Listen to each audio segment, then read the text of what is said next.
오늘은 8절까지 볼 텐데 5절까지만 읽겠습니다. 같이 읽어보겠습니다. 그러므로 내가 말하노니 하나님이 자기 백성을 버리셨느냐? 그럴 수 없느니라. 나도 이스라엘인이요 아브라함의 씨에서 난 자요 베냐민 지파라. 하나님이 그 미리 아신 자기 백성을 버리지 아니하셨나니 너희가 성경이 엘리야를 가리켜 말한 것을 알지 못하느냐? 그가 이스라엘을 하나님께 고발하되 주여 그들이 주의 선지자들을 죽였으며 주의 제단들을 헐어버렸고 나만 남았는데 내 목숨도 찾나이다 하니 그에게 하신 대답이 무엇이냐? 내가 나를 위하여 바알에게 무릎을 꿇지 아니한 사람 7,000명을 남겨두었다 하셨으니 그런즉 이와 같이 지금도 은혜로 택하심을 따라 남은 자가 있느니라. 아멘. 야곱이 자기 형 에서의 낯을 피해서 외삼촌 집 밧단 아람이라는 곳으로 도망을 칩니다. 그 밧단 아람에서 외삼촌 집에서 결혼도 하고 자식도 많이 낳고 가축대도 많게 되었습니다. 한 20년이 되니까 외삼촌의 눈빛이 달라지고 그 사촌들, 자기하고 같이 있는 그 양떼를 치던 그 사촌들이 저놈이 우리 재산을 빼앗아가고 있다, 그런 말까지 들렸습니다. 그래서 어느 날 야곱은 자기 아내들, 아내 둘과 또 첩 둘이가 있었죠. 그들을 불러서 내가 이제는 우리 아버지 있는 그 가나안 땅으로 돌아가야 되겠다. 그러니까 아내들이 다 찬성을 합니다. 그렇게 해서 이제 자기 외삼촌한테는 원래 인사를 하고 가야 되는데 도망치듯이 혹시나 또 뭐 빼앗기고 이럴까봐 도망을 치듯이 야곱이 자기 식솔들을 데리고 황급하게 출발해서 도망을 치듯이 나오게 됩니다. 그런데 그때에 그의 아내 중에 하나인 라헬이 자기 친정 집에서 가장 소중하게 여기는 물건 하나를 훔쳐가지고 나옵니다. 그 물건이 바로 드라빔이라는 건데 손에 들고 다니는 신이었습니다. 드라빔. 바알신 그러면은 바알신이 어떻게 생겼는지 궁금하시죠? 출토되는 바알신은 다 손에 들고 다니는 신이에요. 그 친정 아버지 라반이 이놈들이 도망을 쳤구나 하는 걸 알게 되고, 그리고 또 자기 집에 있던 그 드라빔이 없어진 것을 알게 되었습니다. 그래서 야곱을 추격하게 되는데요. 결국은 야곱이 있는 곳에 이제 들이닥치게 됩니다. 오자마자 그냥 막 장막들을 막 다 뒤집니다. 다 뒤져. 그 드라빔을 찾습니다. 그런데 결국은 찾지를 못하게 돼요. 그러니까 그 친정 아버지가 와가지고 찾고 있는데 그 딸 라헬은 드라빔을 어디에다 숨겼느냐? 낙타의 안장 아래에다가 숨기고 안장 위에 또 깔고 앉아 있었습니다. 그러니까 결국은 친정 아버지가 그걸 찾지 못하고 나중에 돌아가게 되는데요. 친정 아버지와 딸 사이에 드라빔 우상을 가지려고 벌이는 이런 다툼을 우리가 보게 됩니다. 사람들은 오래전부터 신이라는 존재를 사람이 소유하기를 원했습니다. 말하자면 자기 마음대로 주무를 수 있는 신을 원한 거죠. 사람의 마음속에는 이중성이 있는데 신에 대한 두려움이 있고, 또 한편으로는 신을 마음대로 자기가 주무르려고 하는, 뭐 다른 말로 하면은 자기가 신이 되는 거죠. 그런 이중성이 인간한테 있는 거예요. 신이 이 오늘날 휴머니즘에 대해서 많은 얘기를 합니다. 휴머니즘. 나는 휴머니스트입니다. 라고 말을 하는 사람도 꽤 많이 있습니다. 휴머니스트라는 말을 좋아하는 사람도 꽤 많이 있어요. 기독교에도 휴머니스트가 있습니다. 바로 기독교 휴머니스트입니다. 그러니까 이분들은 하나님을 믿는다 말을 하지만 사실상 인간이 판단 기준입니다. 인간이 판단 기준이 되는 거예요. 신이 판단 기준이 되는 게 아니라 인간이 판단 기준이 되는 거예요. 성경을 읽을 때 어떤 현상을 보이는가 하면 성경을 자기가 판단하려고 그래요. 네. 무엇이 잘 됐고 무엇이 잘못됐고 이런 논단을 합니다. 당연히 이렇게 하면 안 되죠. 우리가 오늘 읽었던 이 본문은 결국 무엇을 말하느냐? 하나님이 모든 주권을 가지고 있다는 것을 말을 합니다. 사람을 구원하는 거나 사람을 창조할 때 이 모든 것을 창조할 때 일이나 하나님이 모든 주권을 가지고 계신다. 좀 쉽게 말하자면 하나님이 하나님 마음대로 하신다. 그 말. 1절에서 2절까지 다시 한번 읽어보겠습니다. 그러므로 내가 말하노니 하나님이 자기 백성을 버리셨느냐? 그럴 수 없느니라. 나도 이스라엘인이요 아브라함의 씨에서 난 자요 베냐민 지파라. 하나님이 그 미리 아신 백성을 버리지 아니하셨나니 너희가 성경이 엘리야를 가리켜 말한 것을 알지 못하느냐? 그가 이스라엘을 하나님께 고발하되, 다 읽으면 좋지만 아까 우리 읽었습니다. 로마서 9장에서 뭘 말했습니까? 사도 바울이 자기 민족을 위해서 자기가 구원을 받지 하나님의 구원에서 제외가 된다고 할지라도 원하는 바라 그러면서 자기 민족의 구원을 그렇게 원한다고 말을 했습니다. 그런데 그들이 하나님께 버림을 당했다 하는 얘기까지 하고 있습니다. 로마서 10장에서는 뭔 얘기를 하고 있는가 하면 유대인들이 아주 열심히 있는 신앙을 가졌는데 옳은 지식을 좇지를 않고 있어서 결국은 하나님 앞에 자기 의를 드러내려고 하는 바람에 하나님께 버림을 당하고 말았다. 이런 얘기들을 하고 있습니다. 이런 사도 바울의 글을 읽으면 성경을 9장, 10장 이렇게 읽으면은 하나님께서 유대인들, 다른 말로 해서 이스라엘 사람들을 버리셨는가? 그런 생각을 할 수가 있다는 거예요. 그런데 결론적으로 사도 바울이 오늘 말씀에서 뭘 말하려고 하는가 하면 그렇지 않다는 겁니다. 하나님이 유대인들을 완전히 버리신 것은 아니다. 첫째로 사도 바울이 자기 자신을 보라는 거예요. 나도 유대인이고 이스라엘 사람이고 베냐민 지파의 사람이지만 내가 이렇게 구원받았지 않느냐 이거예요. 나같이 구원받는 사람들이 유대인들 중에서 있다는 그런 얘기를 하면서 유대인이 완전히 버림받은 것은 아니라는 것을 얘기를 합니다. 두 번째로는 사도 바울이 구약 성경에 나오는 엘리야의 이야기를 들려줍니다. 엘리야가 자기 민족 이스라엘 사람들을 하나님께 고발을 해요. 주여, 저 사람들이 하나님의 제단을 다 헐어버리고 하나님의 선지자들을 다 싹 다 죽이고 이제 하나님 믿는 사람, 하나님의 선지자라고는 나 혼자 남아있는데, 이 엘리야 혼자 남아있는데 이 하나 남은 사람을 찾아 죽이려고 저렇게 광분하고 있습니다. 제 목숨을 찾고 있습니다.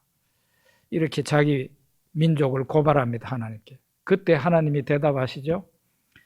내가 나를 위하여 바알에게 무릎을 꿇지 아니한 7,000명을 남겨두었노라. 이렇게 얘기를 합니다.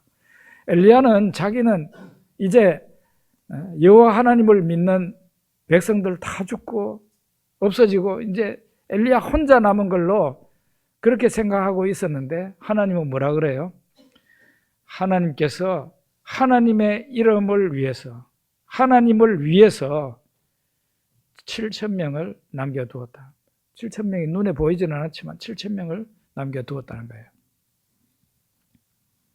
이 말은 뭔가 하면 유대인이라고 해가지고 다 구원받는 것도 아니고 유대인이라고 해서 모두 다 버림받는 것도 아니다.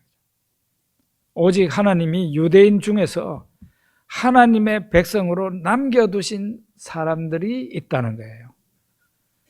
하나님의 은혜로 남겨두신 사람들이 있다. 그런 얘기를 합니다. 여러분, 북한 땅을 어떻게 보십니까? 저 무서운 세상에도 과연 예수 믿는 사람이 있을 수 있을까? 예, 충분히 있을 수 있습니다. 지금 어떤 분들은 그런 얘기해요. 수만 명 정도가 있다. 그런 얘기를 합니다. 그건 잘 모르는 일이지만 중국이 공산화되면서 거기에서 그 이전에 활동했던 수많은 선교사님들이 그 연약한 신자들을 두고 중국 땅을 떠나야 했습니다. 그때 얼마나 걱정했겠어요. 믿는 사람들도 수십만 명 정도밖에 안 되는 상황이었고, 그리고 선교사가 볼 때에는 너무 믿음이 연약한 신자들로 보인 겁니다.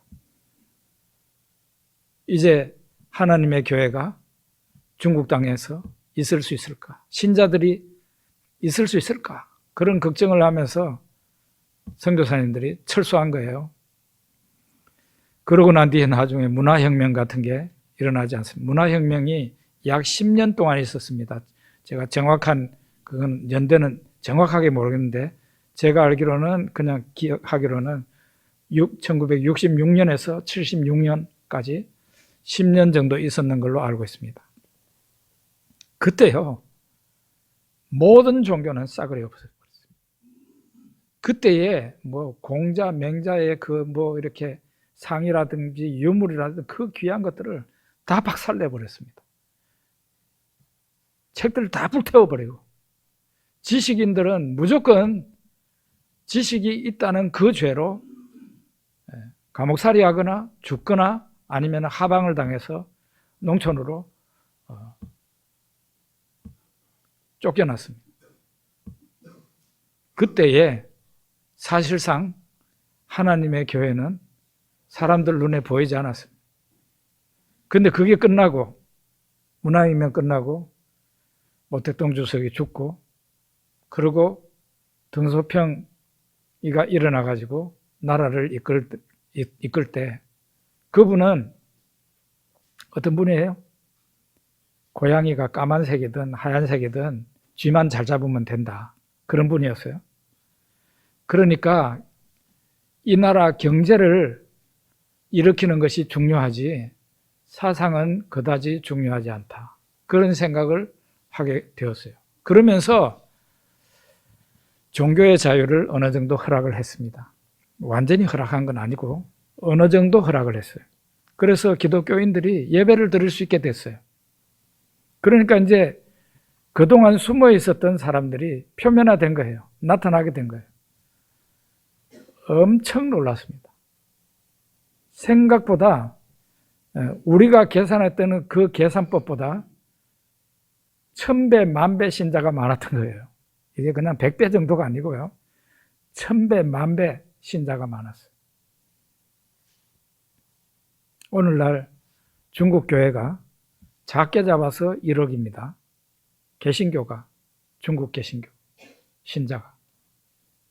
좀 많이 잡으면은 1억 2천 넘어갑니다. 주로 이 우리나라 가까이에 있는 그 해안선, 저 홍콩에서부터 저 위에까지 해안선 가까이에 있는 거기가 기독교 인구가 분포가 높습니다. 우리 경상도 지역 포항하고 창원이 비교적 믿는 사람이 복음화율이 높아요. 대구나 부산이나 다른 지역 다 보수적입니다. 아마 모르긴 몰라도 10% 안 될걸요. 저는 한 5% 정도라고 보고 있는데요. 실질적인 신자가. 그렇다면은 중국의 저 해안선 쪽으로 거기가 우리나라 경상도보다도 믿는 사람이 많다는 얘기가 되는 겁니다. 북한 땅이 저래도 신자 한 사람 없을 것 같아도 막상 하나님께서 자유를 주신다면 저 땅에 믿는 사람들이 생각보다 많아서 우리 모두가 다 놀라게 될 거예요. 하나님께서는 하나님의 영광을 위하여 저 땅에서도 하나님 앞에 예배드리고 기도하는 사람을 하나님께서 두셔서 엘리야 혼자 남아있는 것 같았지만 7,000명을 남겨두신 것처럼 저 땅에도 분명히 수많은 사람들이 하나님을 믿으며 그렇게 살아가고 있을 겁니다. 5절에서 7절 우리 한번 같이 읽어보죠. 5절에서 7절. 그런즉 이와 같이 지금도 은혜로 택하심을 따라 남은 자가 있느니라. 만일 은혜로 된 것이면 행위로 말미암지 않음이니 그렇지 않으면 은혜가 은혜되지 못하느니라. 그런즉 어떠하냐? 이스라엘이 구하는 그것을 얻지 못하고 오직 택하심을 입은 자가 얻었고 그 남은 자들은 우둔하여 졌느니라. 이삭이, 아브라함의 아들 이삭이 나이가 많아서 눈이 이제 어두워서 자식들을 분간할 수 없게 되었습니다. 그런 지경이 되니까 내가 죽기 전에 내 큰아들 에서한테 축복을 하고 죽어야 되겠다, 이런 생각을 하게 되었습니다. 그래서 하루는 맏아들 에서를 불러가지고, 사실은 쌍둥이인데 몇 초 앞에 난 친구가 에서죠. 이 에서를 불러다가 얘야, 내가 너에게 축복을 하고 죽어야 되겠다. 마음껏 축복하고 싶으니까 너 나가서 사냥을 해서 그 사냥한 고기로 요리를 잘 해서 오너라. 그 요리와 함께 포도주를 실컷 마시고 기분 좋게 너에게 축복해 주겠다고 그랬어요. 이렇게 이삭이 자기 아들 장자 에서에게 하는 말을 듣고 있는 사람이 있었으니 이삭의 아내 리브가였습니다. 그런데 리브가는 에서를 좋아하는 게 아니라 야곱을 좋아했습니다. 리브가가 신앙적이에요. 리브가는 뱃속에 있을 때 하나님이 어떤 아들을 선택하셨는지 들었거든요. 리브가가 야곱을 불러다가 아버지가 너 형한테 이런 말 하더라. 그러니까 내 아들아 내 말을 들어라 하면서 너 빨리 에서가 입는 옷 네가 빨리 입어. 그리고 되도록이면 너희 아버지한테 가가지고 에서의 목소리를 내란 말이야. 이렇게 해가지고는 양을 잡아가지고 요리를 잘해서 포도주와 함께 아버지한테 주니까 이 이삭이 말을 해보니까 한번 만져보자 하니까 만져보니까는 에서인데 목소리는 야곱이에요. 그리고 만져보니까는 에서인데 목소리는 왜 야곱이지? 이러면서 잘 모르겠다 하고는 그냥 야곱이 들고 온 그 요리를 잘 먹고 포도주를 실컷 마시고 그 아들에게 축복을 했는데 이삭의 말에 의하면은 100% 축복을 했어요. 에서가 와가지고 받을 축복이 하나도 없어요. 모조리 다 축복을 했어요. 그러고는 이 아들이 나왔습니다. 야곱이. 그리고 에서가 이제 헐레벌떡 해가지고 사냥을 해가지고 와가지고 요리를 해서 자기 아버지한테 가지고 왔습니다. 그러니까 아이고 이제 금방 축복받고 간 놈이 누구냐 이거죠. 아이고 에서가 아이고 그놈 야곱인가 봅니다. 막 엉엉 울었어요. 아버지요, 그래도 남아있는 거 있을 거 아닙니까? 조금이라도 남아있는 거 있으면은 내한테 축복해 주십시오. 아니다. 내가 그놈한테 모든 복을 다 끌고서 축복을 했다. 더 이상 너에게 줄 복이 없다는 거예요. 이렇게 해가지고 복을 빌어주는데 우리가 그 성경 구절을 읽어보면 이게 복인지 저주인지 알쏭달쏭할 만큼 그렇게 축복을 하고 끝납니다. 자식들의 장래를 축복한 거죠. 어떻게 해서 이런 일이 생겼을까? 아버지가 이 이삭이 누구를 축복하길 원했어요? 에서를 축복하길 원했어요. 그리고 에서도 아버지가 축복하는 그 축복을 받고 싶었어요. 그래가지고 가가지고 사냥을 해가지고 와가지고 요리를 해가지고 갖다 바치면서 축복을 받기를 원했어요. 그런데 두 사람의 뜻대로 되지를 않았습니다. 그 축복은 이삭이 전혀 예상하지 못한 방향으로 흘러가서 둘째 놈이 받아버렸어요. 그것은 바로 하나님의 선택이 에서가 아닌 야곱에게 있었기 때문입니다. 이삭과 리브가가 결혼을 40세에 하지 않습니까? 40세에 하는데 20년 동안 자식이 없었어요. 그래가지고 이삭이 기도를 많이 했어요. 근데 60세에 20년이 지나고 60세에 아내 리브가가 잉태를 하게 됩니다. 그런데 뭐 뱃속에 막 난리가 났어요. 이거 어떻게 된 일이냐고 물으니까 하나님께서 아주 능청스럽게 말씀을 하십니다. 애들 둘이가 싸우고 있구나. 그러면서 큰 자가 어린 자를 섬기리라. 그렇게 하셨어요. 큰 자가 어린 자를 섬기게 된다. 축복은 누구가 받는다? 어린 자, 늦게 나오는 자가 축복을 받게 된다는 것을 하나님이 말씀하셨는데 그 하나님의 뜻대로 했으면 아무 탈이 없었을 거를 꼭 하나님의 뜻대로 안 하려고 해봤는데 어떻게 되더라? 결국은 하나님의 뜻대로 되더라. 그런 얘기입니다. 신학에서 이중 예정 교리라는 게 있습니다. 이중 예정 교리. 이중 예정 교리는 어떤 교리인가 하면은 하나님이 구원받을 사람을 예정하셨고 미리 예정하셨고 하나님이 구원하지 않고 버릴 사람도 미리 예정하셨다. 그게 바로 이중 예정 교리예요. 당연히 이 이중 예정 교리를 반대하는 사람도 있어요. 기독교 안에. 여러분이 잘 아시는 서울 지구촌 교회 원로 목사이신 이동원 목사님도 이중 예정 교리를 반대합니다. 그분의 로마서 강해 설교집이 지금 교회에 제 서재에 꽂혀 있습니다.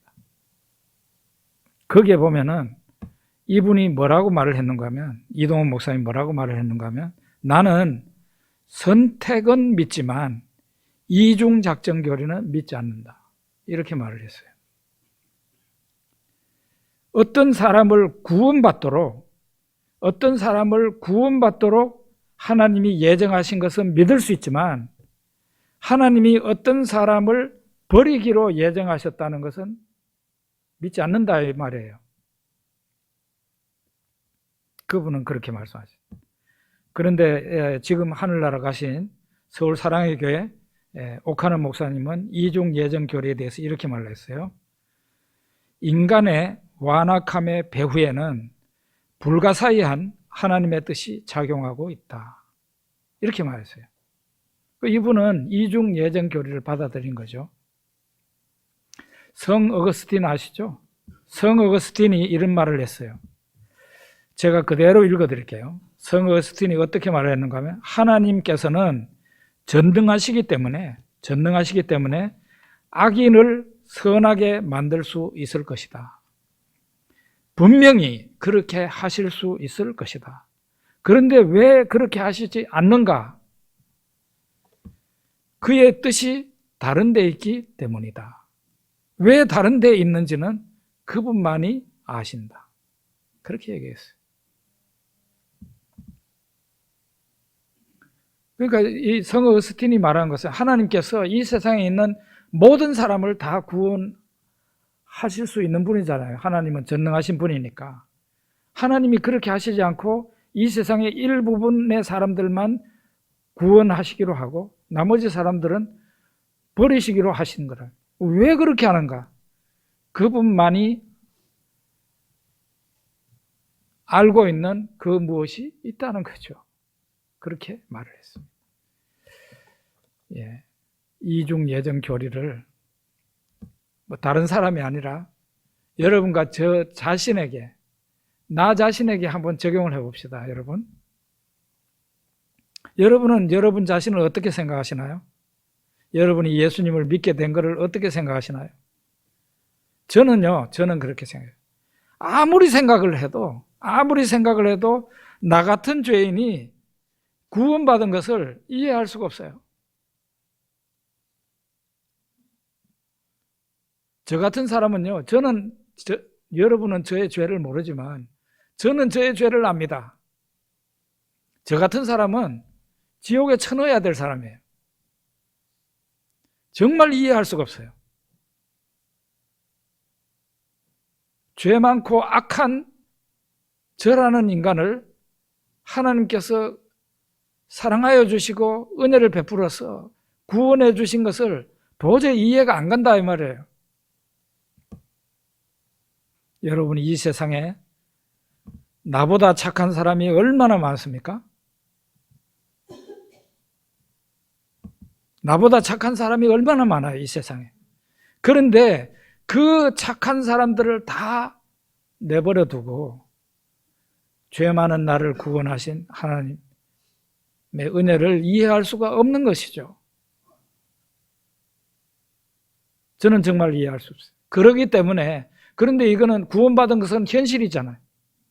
나는 이해할 수 없지만 하나님이 나를 구원하신 것은 현실이고 사실이에요. 그래서 충성합니다. 그래서 너 선교사로 가라 그러면 선교사로 가고, 뭘 하라 그러면 하고, 군말 없이 하는 이유가 하나님이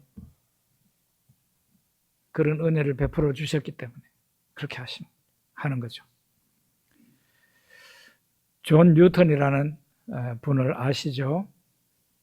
이분은 찬송가 어메이징 그레이스, 나 같은 죄인 살리신 어메이징 그레이스를 작사한 사람입니다. 이분이 어떤 사람이었는가 하면은 노예선 선장이었습니다. 한때. 그 노예선 선장으로 무슨 일을 했겠어요? 노예를 사고 파는 일을 한 겁니다. 그런 일을 하다가 복음 전도자의 설교를 듣고 회개하게 됐어요. 그리고 나중에 영국 성공의 신부가 되었습니다. 그러고 난 뒤에 나중에 어메이징 그레이스 그 찬송가 작사를 한 거죠. 이분이 남긴 유명한 말이 있어요.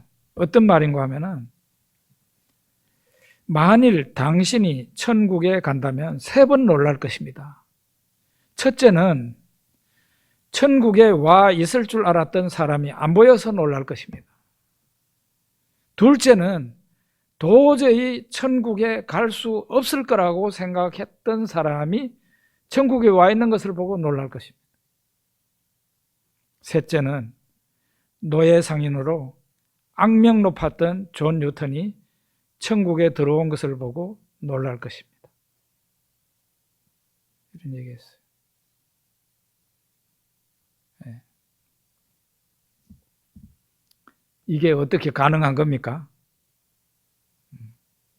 야, 저 사람이야말로 천국에 갈 사람이다 했는데 천국에 가보니까 없고, 저런 인간은 지옥도 그냥 보통 지옥이 아니라 지옥 밑바닥에 떨어져야 돼 했던 사람이 천국에 떡 와 있는 이런 현상을 뭘로 설명할 수 있느냐. 그래서 구원이라는 게 행위가 아니라 믿음이라는 것을 믿음으로 구원을 받기 때문에 이런 현상이 생기는 거예요.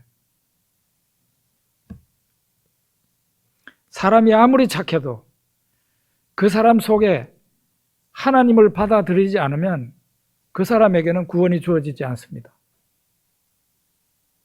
그 사람이 아무리 악당이라도, 여기 존 뉴턴은 노예선 선장이니까 얼마나 노예들을 팔아먹으면서 돈을 벌고 세상에 못된 짓을 얼마나 했겠습니까? 그런데 그 사람이 복음 전도자의 말을, 설교를 듣고 죄를 회개하고 예수님을 하나님을 자기 마음 안에 모신 거예요. 구원을 하나님께서 그렇게 해서 그에게 구원을 주신 겁니다. 믿음으로 구원받기 때문에 이런 일이 일어나는 거예요. 구원은 하나님의 선물이지 사람이 쟁취하는 게 아니에요. 어떤 사람에게 구원의 선물을 주느냐? 믿는 자에게. 믿는 게 따로 있는 게 아니라 오늘 주보에도 보면 나오는데 하나님을 그 사람 안에, 자기 안에 받아들이는 거고 하나님과 하나가 된 사람이에요. 착한 사람이 아니에요. 하나님을 믿고 하나님과 하나가 된 사람. 그 사람이 바로 믿는 사람. 7절, 8절을 한번 읽어봅시다. 그런즉 어떠하냐? 이스라엘이 구하는 그것을 얻지 못하고 오직 택하심을 입은 자가 얻었고 그 남은 자들은 우둔하여 졌나니라. 기록된 바 하나님이 오늘까지 그들에게 혼미한 심령과 보지 못할 눈과 보지 못할 귀를 주셨다 함과 같으니라. 듣지 못할 귀를 주셨다 함과 같으니라. 여기에 보면은 은혜를 받지 못한 사람의 모습, 은혜를 받지 못한 사람의 상태를 여기에서 말하고 있는데요. 두 가지로 말을 해요. 은혜를 받지 못한 사람은 우둔하다 그랬어요. 우둔하다. 그 남은 자들은 우둔하여 졌느니라 이렇게 나오잖아요. 우둔하다는 말이 무슨 뜻이에요? 돌같이 딱딱하다는 그런 뜻이에요. 은혜를 받지 못한 사람들은 마음이 특별히 하나님 앞에서 돌같이 딱딱한 거예요. 하나님의 말씀이 그 사람 안에는 침투할 수가 없어요. 들어갈 수가 없어요. 마음이 딱딱했어요. 하나님의 말씀을 들어도 감각이 없는 거예요.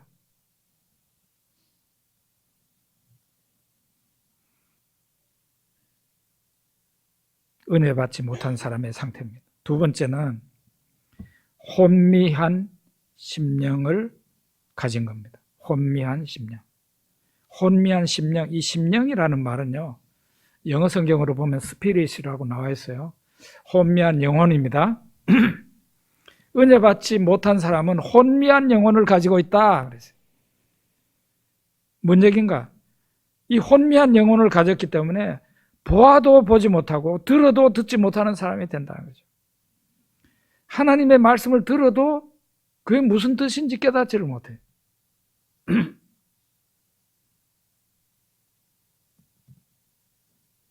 우리 교회 성도님들, 우리 교회에 등록이 되어 있는 사람들 꽤 많습니다. 근데 등록이 된 신자들 가운데 지금 오늘 또 안 나오시거나 못 나오신 분들이 꽤 있죠. 그분들 가운데 편찮으신 분들도 있겠지만 마음이, 그 영혼이 혼미해져서 하나님의 은혜를 받지 못해서 못 나오신 분도 계실 겁니다. 그런 분들에게 하나님의 은혜가 속히 임하기를 기도합니다. 예수님이 제자들에게 이런 말씀하셨어요. 너희의 눈은 지금 보고 있으니 복이 있으며 너희의 귀는 지금 듣고 있으니 복이 있다. 제자들에게 이런 말했어요. 그런데 이렇게 봐야만 될 것을 보지 못하고 들어야만 될 메시지를 듣지 못하는 사람들이 세상에 너무 많다는 거죠. 근데 여러분들이 봐야 될 것을 보고 들어야 될 것을 듣고 있다면 여러분들은 엄청난 복을 받은 것입니다. 예수님이 가이사랴 빌립보 지방에서 제자들에게 사람들이 나를 누구라고 하느냐? 예. 어떤 사람은 세례 요한, 어떤 사람은 엘리야, 어떤 사람은 예레미야, 그리고 선지자 중에 하나라고 합니다.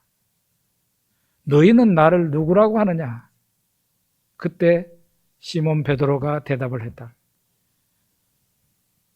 당신은 그리스도시요 살아계신 하나님의 아들이십니다.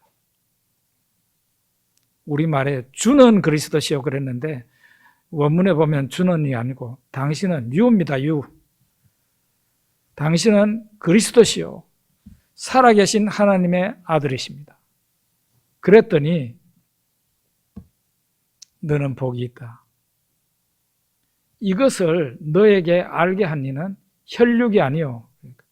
혈육이라는 것은 베드로의 부모가 될 수도 있고 이 사람을 말할 때 사람이 너한테 그런 지식을 가르쳐 준 게 아니고 하늘에 계신 너의 아버지시다. 하나님 아버지께서 베드로에게 가르쳐 주시고 깨닫게 해 주셨기 때문에 그런 신앙 고백이 가능했다는 얘기죠. 여러분과 제가 베드로와 같은 그런 신앙 고백을 할 수 있다면 그것은 하나님께서 우리에게 깨닫게 해주시고 가르쳐 주셨기 때문에 가능한 거죠. 봐야만 될 것을 보고 들어야만 될 것을 들을 수 있는 사람은 복이 있습니다. 기도하겠습니다.